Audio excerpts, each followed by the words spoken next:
Going on, everybody? This is James Grandmaster Facts Boyce, and you're here for another Facts Project review. Today, we're going to be covering The Voice Said Kill, issue 2 for Image Comics. Written by Si Spurrier, artwork done by Vanesa Del Rey, coloring done by Starr, and lettering done by Hassan Otsmane-Elhaou. Now, if you remember from issue 1, this is based in the Louisiana Bayou, all built around the centering of a game warden who seems to be a little bit in over her head by a very lost individual who happens to be the son of a Moonshine Matriarch in the middle of this wilderness. And his name is Buck Waters. And it just so happens that on one fateful day, back in issue 1, which basically started this tale in the first place, Marie, this game warden, who happens to be about 8 to 9 months pregnant, just so happens to be roaming into the woods. And this is after a very tense conversation with Buck's mom, because Buck is very troubled. He's been in and out of jail, probably even mental institutions, and he's not right in the head. And just so happens this little run-in, by mistake, causes the death of Buck. And Marie just realizes that her whole world is about to be upside down. She then proceeds to basically just push Buck into the swamp and just let the Gators do what nature told them to do. Now, when we get into issue 2, a murder is taking place in the first couple pages. And Marie is probably sweating bullets. Why? Because, exactly what just happened. She just mistakenly killed Buck after all these people are pretty much looking for him. But something's also off about this murder, because there was a man that was found in a dumpster. Buck was killed in a swamp. And the people that the police are interrogating are a little bit suspect themselves. It's a very old individual with a very young girl. And all they do is just call each other daddy, but yet they've seen something. And there was 2 men arguing on the side of a motel. And then some gunshots rang out, and here lays this man just happened to be dead.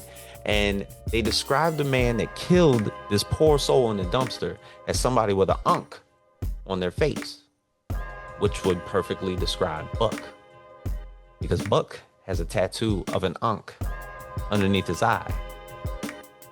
So Marie automatically knows that they're lying, and she feels as though she needs to get to the bottom of it, which I, as the reader, as I probably said in the first issue, feel skeptical about, because once again, this woman is 8 to 9 months pregnant. So none of that part actually makes sense. So she actually wants to do investigative work as to where this couple, or better yet, this father and daughter per se, might be staying. And she goes to the motel where they're staying and comes to find a bunch of people with guns and knives all huddled up into this hotel. So she tries to do a little bit of investigation work and take a picture through the window. The camera got a flash. So what does that say to me as the reader, when all this tense and suspicion tends to roll around of this pregnant lady not calling the police first, but trying to do things on her own, and then running down the steps only to be confronted by all of these people who happen to be involved. And one of them just doesn't seem to like the situation and just says, "I'm out." And he gets struck over the head by the entire crew and is bleeding out because he probably cracked his skull. So they bring Marie inside, tie her up. This man is bleeding on top of this bed. They feel as though there's nothing they can do with him. He knows too much information. Let's just off him. They slice his throat in front of Marie. He was their guide to something. Another one of these Indian gentlemen who happened to be a guide throughout the swamps of the bayou. So they just look for the first place that they can turn. They turn Marie into the guide and start moving throughout the swamps.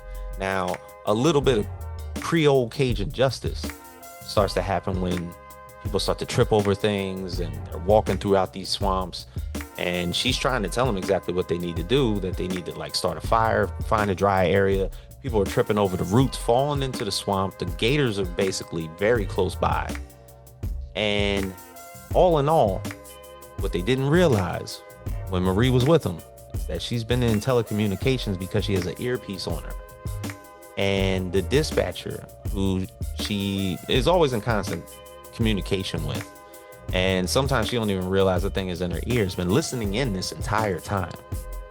And they know that Marie is in trouble. Until this entire crew that next morning decides to take a walk a little bit further and get introduced to a couple Spanish gentlemen who then are putting them in the direction of not a boat, but a submarine. Now, when I said that there's poachers out here, moonshine merchants, and God knows what else out here, this is exactly what the story is like. And it's almost theatrical, the way that this storyline is being constructed. And Si Spurrier is doing an excellent job at that. But I got to give a lot of credit to John Starr and Vanesa Del Rey of how they are building the setting of the bayou itself. And poor Marie. I mean, first off, we haven't even met the father of said child. And Marie just seems to be putting herself in all these unforeseen circumstances and predicaments. And this is all just going to be boiling over, because still, when I talk about from issue 1, Buck's mother still does not know that her son has perished. But you'll be looking for more in issue 3. So for everybody out there watching this, we will be back for issue 3. See you guys next time on the channel.